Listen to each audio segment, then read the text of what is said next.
Tell us a little bit about the composition, who commissioned it, how it came about, what your particular inspiration was for it, those kinds of. Well, I knew that these celebrations for John Ogilvie were happening this year, and I've had a long association with the school. I used to be a parishioner here when I moved to Glasgow for the first time. They have, even before Keith arrived, they have had a very good choir who sing at the 12 o'clock Mass. So there's a lot of very beautiful music, liturgical music associated with the parish and indeed the school. And then when my kids came here and studied music with the school, and I got very much involved with the school, they've asked me to write for their choral groups on a number of occasions, and it made sense, I think, especially since this was such a big celebration, to write something for it.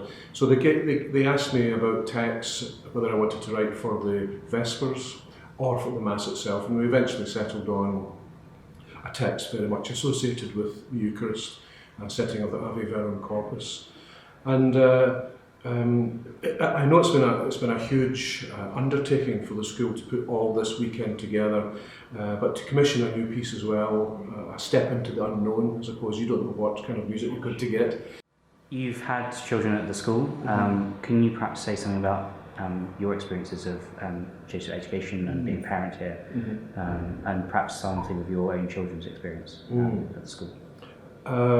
Well, I was delighted over the years I was associated with the school as a parent to be involved and to see my children really grow in the Jesuit charisms. My wife and I are actually late Dominicans as well, so we're kind of ecumenical in our interests, the different branches of the church, the different experiences of the church. But the AMDG that saturates life here is very impressive, and it leaves its mark in many unknown and unexpected ways. And my children, in their different ways, will never forget their education year and have been marked by it in a very good way. Could you also perhaps say something about liturgical music and the importance of good liturgical music? The Jesuits have always had a very strong tradition of indeed writing music and of producing music for the Mass. I went to the oratory one time and discovered music that by St Francis Borgia, I think. I didn't even know he'd written a Mass setting for Lent. So perhaps you could just say something about the liturgical tradition of the church and having good liturgical music, and perhaps something like that. The church, and indeed the churches, grapple with the question of music in worship, and always have, even since the early days. There have been reformations about the importance of music and the place of music in the church, or at least the Reformation was affected by those kind of worries, anxieties, and it's there now. Catholics even argue amongst themselves about the nature of worship and the importance of music, and Vatican II, of course, discussed it and will give us a great legacy of thinking on the matter. But the anxiety about the place of music goes right back to the early days of the Church, and you can find people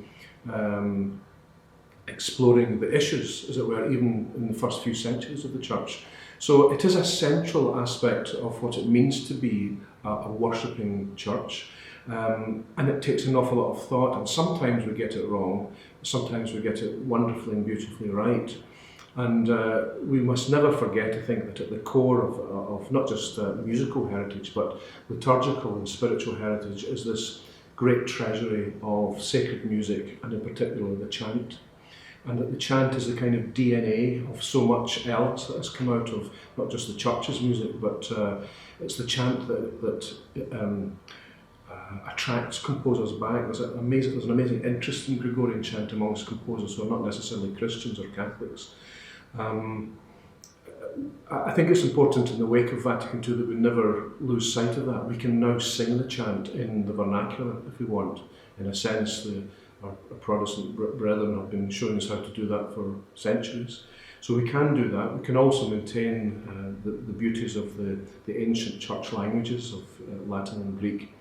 So there's a multiplicity of ways we can go forward, but at the core has to be, because we are Catholics, a love of tradition and a love of the Catholic musical traditions. And sometimes it takes a little bit of activism to make sure that it's still sparking and still engaging people and still proving to Catholics that the liturgy needs music, the liturgy needs good music, the liturgy needs Catholic music. When John Ogilvie was canonised, I was a teenager, I was still at school, and there was great excitement, astonishment in many ways amongst the Catholic community that we were suddenly elevated into the international light. Scotland was the centre of the Catholic thought at the time because this figure had come to the fore. He had been a kind of background figure in Scottish history that many had ignored for one reason or another. But when you're canonised, when you get canonised, when you become a saint of the church, you can't be ignored anymore. And suddenly here was John Ogilvie in an international limelight. Here was the Catholic Church in Scotland in an international limelight. Our links with Rome were being broadcast around the world, and also back to Scotland. So many of our fellow citizens had to re-engage with the Catholic community in Scotland on our own terms. We had a story to tell which hadn't really been told, and it was the beginning of something I think very wonderful in Scotland, in that the Catholics in this country, in this part of the world, in the west of Scotland in particular, have become less invisible as they were, less tribal, less ghettoised as they might have been, even as late as the 1970s. Perhaps John Ogilvie's canonisation and his central presence in the life and the story of Catholicism in Scotland has something to do with that. I'm particularly delighted that this weekend sees, as well as all the wonderful concerts and Catholic liturgies and commissions and Mass, we're having an ecumenical service here where the Jesuits engage with Christians of other denominations and to celebrate John Ogilvie. That would not have been possible even 30 or 40 years ago.